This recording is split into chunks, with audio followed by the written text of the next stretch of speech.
Oi, bom dia. Hoje é quarta-feira, hoje é dia 12 de março de 25 e agora são mais ou menos 10h30, 9h30, né? Esse vídeo é gravado, hoje quarta-feira eu não posso estar aqui presencialmente. Eu tenho uma consulta no médico, né? Cardiologista. Preciso fazer uma consulta de rotina, né? Não tem nada demais. Preciso fazer, né? Cardiologista é difícil no meu plano de saúde. Eu consegui marcar só para de manhã, então eu estou gravando já esse estudo aqui para você, para quarta-feira, para você não perder nada, tá legal? Então a gente vai ler o texto no Evangelho de Marcos, no capítulo 8. A gente vai ler, onde a gente leu Marcos capítulo 7, do 31 ao 37, hoje a gente vai ler Marcos capítulo 8, do 1 ao 9, tá legal? O texto é esse aqui, ó. Naqueles dias, havendo muito grande multidão e não tendo o que comer, Jesus chamou a si os seus discípulos e disse-lhes: Tenho compaixão da multidão, porque há já 3 dias que estão comigo e não têm o que comer. E, se os deixar ir em jejum para casa, desfalecerão no caminho, porque alguns deles vieram de longe. E os seus discípulos responderam-lhe: De onde poderá alguém satisfazê-los de pão aqui no deserto? E perguntou-lhes: Quantos pães tendes? E disseram-lhe: 7. E ordenou à multidão que se assentasse no chão, e tomando os 7 pães, e tendo dado graça, partiu-os e deu-os aos seus discípulos, para que os pusessem diante deles, e puseram-nos diante da multidão. Tinham também uns poucos peixinhos, e tendo dado graças, ordenou que também lhes pusessem diante. E comeram e saciaram-se, e dos pedaços que sobejaram, levantaram 7 cestos, e os que comeram eram quase 4.000, e os despediu. Vamos orar? Querido Deus, em nome de Jesus, eu peço, meu Pai, que o Senhor nos abençoe com a Tua presença, que a Tua mão poderosa venha sobre as nossas vidas, que o Senhor possa dar para nós o discernimento, o entendimento da Tua palavra. Meu Deus, que ela possa descer do céu revelada aos nossos corações, segundo é a vontade e o desejo do Teu coração. Abre, Senhor, os nossos olhos para que a gente veja, os nossos ouvidos para que a gente ouça. E quebranta, Senhor, o nosso coração para que a gente entenda e compreenda qual é a boa, agradável e perfeita vontade do Senhor para as nossas vidas. Em nome de Jesus. Amém e amém. A gente tem aqui a multiplicação de pães e peixes e o Senhor trabalhando com os seus discípulos em relação à sua fé. A gente vê no verso 1, e Jesus diz assim: naqueles dias, havendo muito grande multidão e não tendo o que comer, Jesus chamou a si os seus discípulos e disse-lhes: Tenho compaixão da multidão, porque já há 3 dias que estão comigo e não têm o que comer. Fazia 3 dias que os caras estavam com Jesus, tudo aquilo que eles tinham levado eles já tinham comido, eles estavam no lugar deserto. E Jesus então queria dar a eles de comer. Veja como é importante as pessoas que participam do culto não terem fome, né? Então a igreja ela deveria ter esse cuidado com as pessoas, porque não adianta você pregar o evangelho e despedir as pessoas de barriga vazia. Agora, não adianta você encher a barriga das pessoas e elas não estarem com Jesus, não estarem na igreja. Então, qual é a função da igreja? É alimentar os pobres ou é ajudar as pessoas pobres que são da igreja? Esse é um dilema que você precisa responder, não é? Então, quando a Bíblia diz que você deve trazer os seus dízimos, as suas ofertas à casa do Senhor para que nela haja mantimento, é disso que se trata. A igreja precisa ter condições de manter as pessoas que vêm na igreja, que cooperam na igreja, que são membros da igreja, né? Você quer ver? Eu vou abrir aqui a Bíblia, vou falar aqui um pouquinho a minha Bíblia para a gente ir no livro de Atos dos Apóstolos, se você me permitir, capítulo de número 4, deixa eu achar aqui, Atos, capítulo de número 4,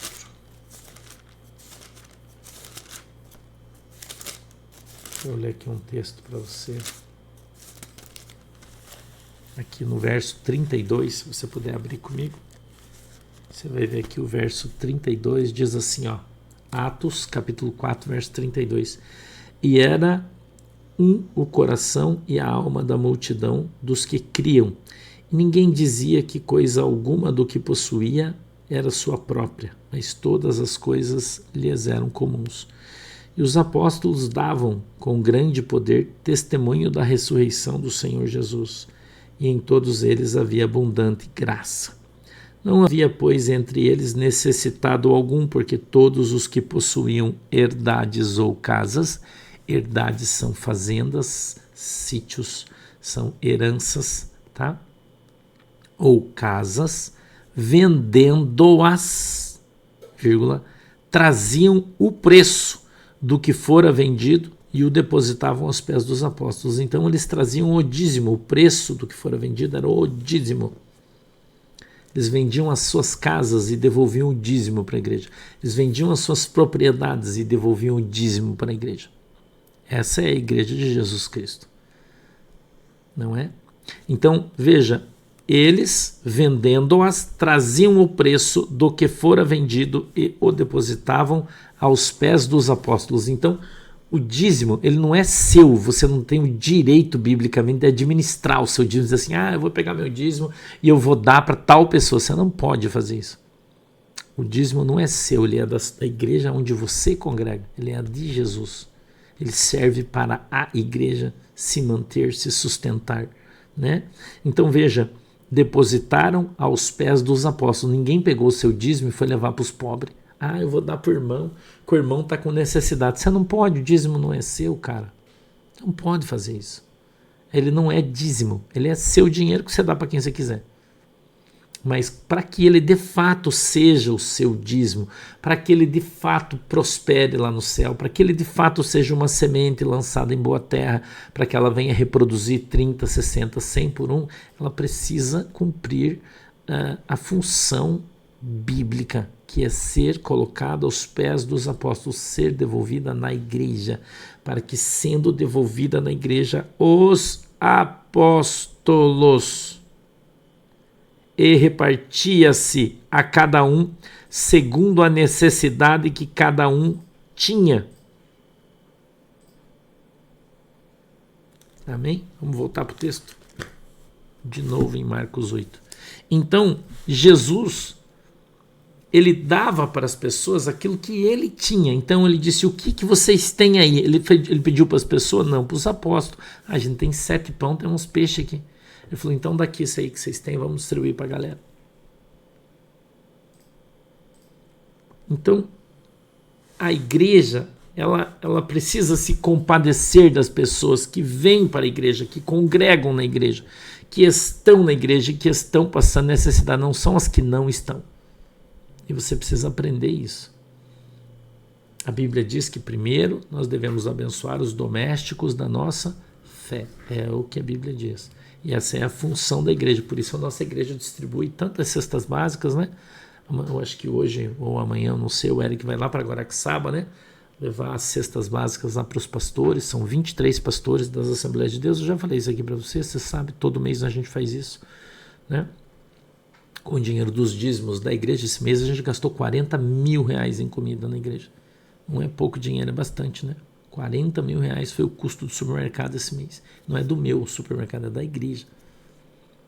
Entendeu?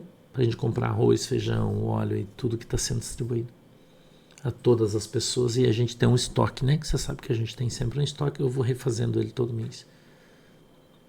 Então, quando você traz o teu dízimo, a tua oferta à casa do Senhor, a casa do Senhor se responsabiliza por aqueles que, dentro das nossas necessidades e possibilidades, porque a gente não consegue ajudar todo mundo. Não consegue fazer isso. Mas a gente ajuda todos quantos a gente consegue e a gente pode. Então, chamou-os a si os discípulos e disse, tenho compaixão da multidão, porque há já 3 dias que estão comigo e não tenho o que comer. E se os deixar ir em jejum para casa, desfalecerão no caminho, porque alguns deles vieram de longe. E não tenho o que comer. Então veja que não é qualquer um, né? Não é qualquer um. São aqueles que de fato precisam. Verso 4 diz assim, e os seus discípulos responderam-lhe, donde poderá alguém satisfazê-los de pão aqui no deserto? As pessoas andam com Jesus, já andavam com Jesus aqui, eu acredito que talvez um 1 ano e meio, quase 2 anos andando com Jesus, eles ainda não acreditavam que Jesus era capaz de fazer. Quanta gente está dentro da igreja incrédulo, irmão. Não crê no milagre, não crê na multiplicação, não crê na bênção, não crê na palavra profética que Jesus enviou, lançou sobre as nossas vidas, não consegue acreditar sobre aquilo que Deus tem preparado para cada um de nós. Não consegue ver Jesus Cristo como provedor, como sustentador, não consegue ver isso. As pessoas só creem na força e no poder das suas próprias mãos, na força e no poder do seu próprio braço, mas eles não conseguem acreditar no sobrenatural de Deus, eles não conseguem acreditar nas ações de Deus, no poder que Deus tem para resolver as coisas, no poder que Deus tem para fazer as coisas, no poder que Deus tem para mudar as coisas. As pessoas não conseguem acreditar nisso. Não conseguem crer. Não é? Mesmo andando com Jesus há tantos anos, as pessoas não conseguem ver o milagre. Não conseguem identificar o milagre. Que difícil que é, né? As pessoas que não têm fé, que não conseguem viver o sobrenatural de Deus, que não creem no sobrenatural de Deus, nas coisas extraordinárias que Deus é capaz de fazer, irmão. Na sua vida, na minha vida, na vida de cada um de nós. Pastor, quando isso acontece? Quando nós estamos crendo. Quem crer, verá a glória de Deus. Se você não crer, você não vê.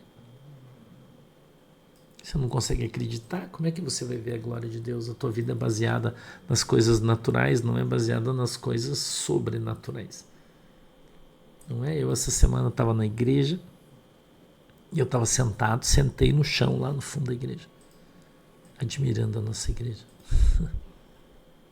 Eu falei, Jesus, que coisa linda que ficou a nossa igreja. Eu jamais, eu e Jesus, não tinha ninguém na igreja, eu estava sozinho. Eu falei, quando é que eu poderia imaginar que um dia a nossa igreja seria assim? Nunca. Falei para Jesus isso.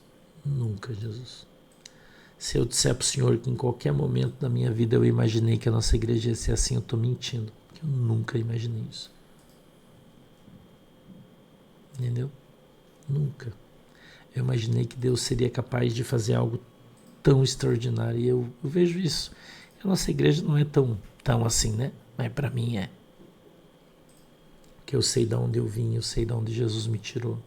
Eu sei o que eu vivi, o que eu passei, cada dia da minha vida, cada dia do meu ministério.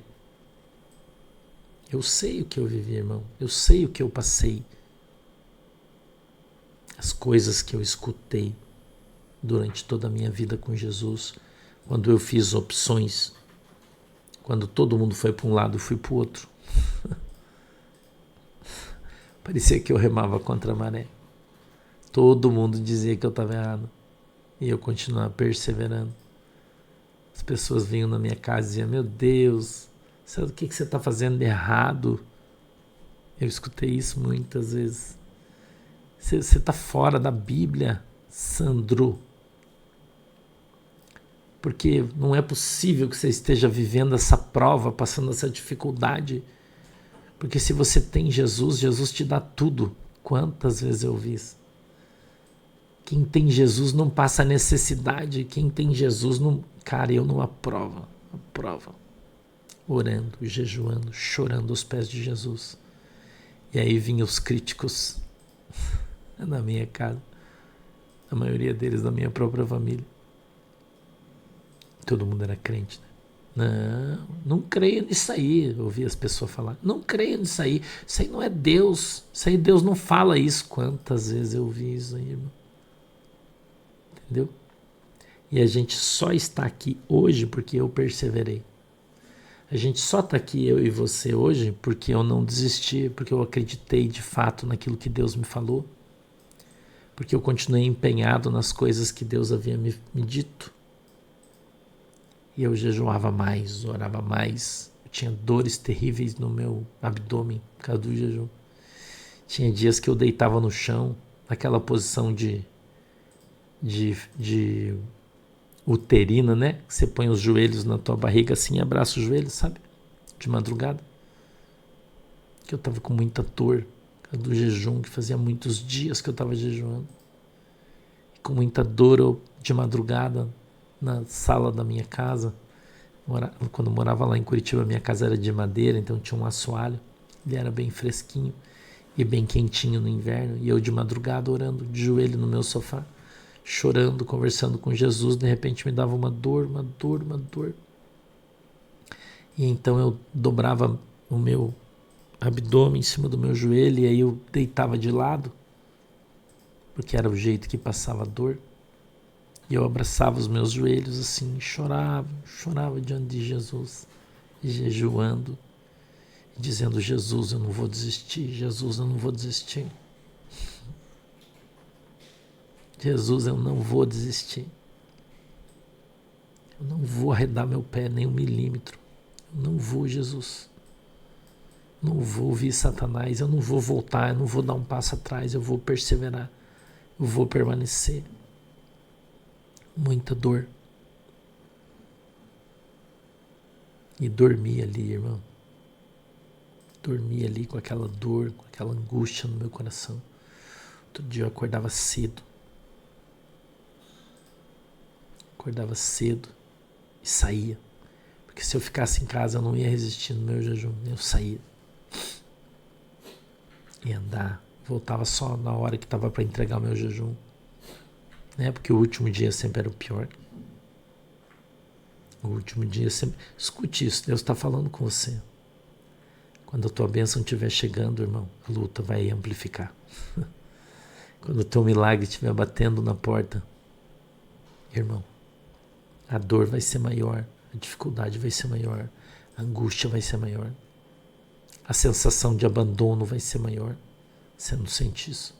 Você acha que eu nunca senti? A sensação de ter sido abandonado, a sensação de estar sozinho, a sensação de que você está errado, que o mundo inteiro está contra você. E você está navegando contra a maré com um remo pequeno e parece que você não vai vencer a corredeira. O último dia é assim. Entendeu? Satanás luta violentamente contra você para você parar, para você desistir, para você não conseguir, para você parar no meio do caminho. E comigo nunca foi diferente. Nunca foi diferente. Os momentos que a gente fica sozinho talvez sejam os piores, eu não sei. Mas são aqueles momentos em que a gente faz reflexões mais aprofundadas da nossa vida, do nosso sentimento. Jesus estava no deserto, não tinha onde comprar pão. Tinha só um pouco, não tinha o que fazer, irmão. A única porta era Jesus. Isso é quando você está no fundo do poço, não é assim? Você está no fundo do poço. Você olha para frente, tem a parede do poço, para o lado direito, parede do poço, para o lado esquerdo, parede do poço, para a retaguarda, parede do poço. O único lugar que você pode olhar é para cima, porque só lá em cima tem luz. E muitas vezes é assim que a gente está. É assim que a gente se encontra. No fundo do poço. Como profeta, né? Foi lançado, não tem saída. A saída é só para cima. Entendeu? A saída é só para cima. Não tem outro caminho. A única coisa que pode fazer você sair do poço é uma corda que alguém joga lá de cima. Essa corda é Jesus. Essa corda é a ação de Deus sobre a nossa vida. Essa corda é um milagre. Essa corda é a porta que abre. Essa corda é a chuva que desce quando você está com muita sede. Mas essa corda só desce se você crer nela, se você acreditar, se você esperar. Porque se você desistir, você morre afogado no poço. E é isso que o diabo quer com você. Ele quer que você morra afogado. Que você não entenda o sentido espiritual do poço, da cisterna. Muitas vezes o Senhor permite, como Jeremias foi lançado na cisterna, porque profetizou a verdade, falou a verdade. E o seu pagamento foi ser lançado no poço, foi ser lançado na cisterna. A Bíblia diz que ele ficou comendo só pão e água. Não é? Até que Deus mandou alguém para jogar uma corda de pano, nesse caso. E a Bíblia diz que Jeremias foi tirado do poço. Eu não sei quando a corda vai chegar, quando a gente vai sair, não sei. Eu queria dizer para você que poço, cada um tem o seu. Cisterna, cada um tem a sua. E que por mais que não pareça ou não aparente, nós podemos estar vivendo numa cisterna. E talvez Jesus esteja hoje falando comigo e com você exatamente sobre isso. Sobre o único lugar de onde me virá o socorro. A gente podia usar o Salmo, né? 121. Eleva os meus olhos para os altos montes, de onde me virá o socorro. O socorro vem do Senhor, que está bem presente.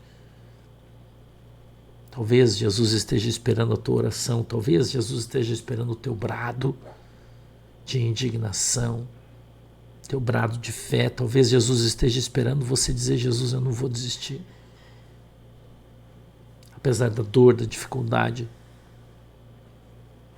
eu não vou desistir. Talvez você faça como eu fazia. Deitava de ladinho, abraçava os joelhos e ficava ali quietinho esperando a dor passar. Porque a dor da fome não tem remédio que tire, não é? Difícil, não é fácil. Mas quando você está ali naquela posição fetal de bebê, se colocando na presença de Jesus Cristo, sabendo que de fato só Ele pode tocar em você, creia que Ele está ali do seu lado, olhando para você, quem sabe como um bebê, segurando você no colo,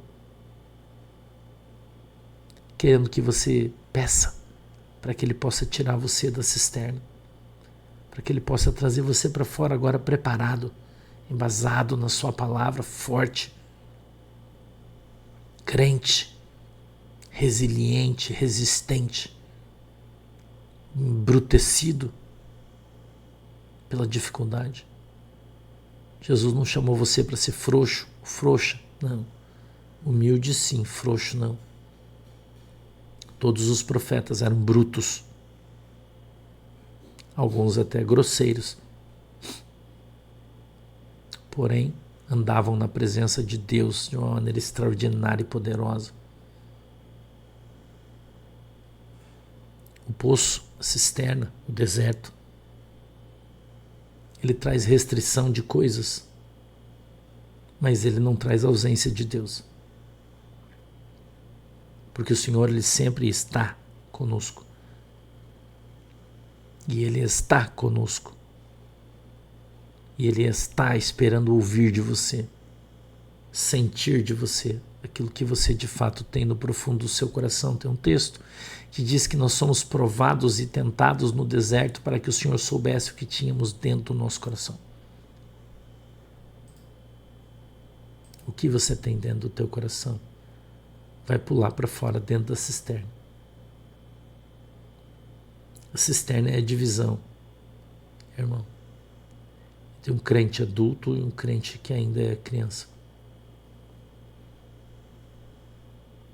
Um crente adulto sabe seus limites, mas também conhece a capacidade do seu Deus.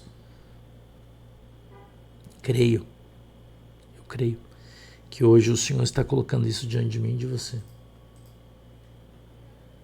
Nos ensinando os nossos limites e nos mostrando as capacidades do céu, do Senhor, de Deus, das coisas de Deus para a nossa vida. Amém? Vamos orar? Feche os seus olhinhos aí, por favor. Querido Deus, em nome de Jesus, eu peço que o Senhor nos abençoe, papai, com a tua presença e que a tua mão poderosa venha sobre as nossas vidas. Meu Deus, eu te peço que o Senhor possa mover a tua mão no sobrenatural nas nossas vidas. Nós possamos, Senhor, ser alcançados pela tua palavra, pelo teu poder, pela tua graça, em nome de Jesus. Que o Senhor possa, meu Deus, hoje, nessa manhã, quarta-feira, nos abençoar de uma maneira extraordinária. Quem sabe hoje, Senhor, nós possamos, olhando para o céu, enxergar a corda. E sejamos então arrancados dessa cisterna, sejamos então arrancados desse túnel pelo qual nós temos andado.